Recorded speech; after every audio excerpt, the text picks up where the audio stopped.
lot of nests, you got a lot of data, you've got information on territories. That's pretty cool. Have you guys done any kind of species by species assessments to look at just the status of those populations over that decade and a half that you've been working with this stuff? Yes and no. We've got a project going with wind. Moving from the biologist to the planner, I don't know all the specifics, but yeah, we've been working with wind on something of that very nature. We don't have a lot of productivity information. We basically have, our database is basically nest locations. But we do ask for, if you're there and it's occupied, what species is there. So we're doing the best we can, and so we've got some of that, but I don't know the real specifics.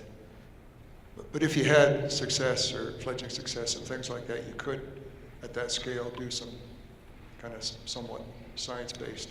Oh, for sure, and that's definitely the project that's talking about with 5 years worth of data collection. They have that information, so that's another piece with that project. We can use that, and so make sure, and that's what we're going to do. We're going to take a look at those productive nests, and those are the ones we're going to protect. And so by knowing the territories, knowing the productive nests, we're not going to. The thought is, okay, here's an alternate nest that's not been used in multiple years. We're not going to be very concerned about that one. We're going to protect this one.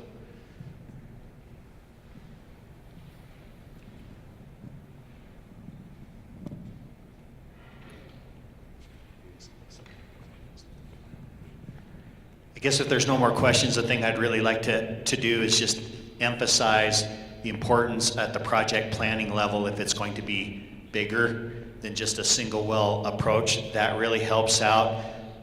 We work very closely with Fish and Wildlife Service to come up with what we want to do for a strategy, and that's worked real well. And I think it's been some very interesting discussion about this non-discretionary nature and prosecution, etc. But really, if BLM has worked with Fish and Wildlife Service, we've worked with the proponents, and we've adopted process and procedures. We have that in writing. If you follow that, you're not going to be arrested for a take, essentially, here, as long as we have that close working relationship. I don't know if I fully stated it correctly from the Fish and Wildlife Service perspective here, but the key component is the field manager can't authorize anything that says it's going to be a take without having Fish and Wildlife Service involved in that aspect of it. So we do have that as long as you follow what we've done. So I want to thank Fish and Wildlife Service and the proponents who've worked closely trying to come up with this, because I know I've exceeded my minute.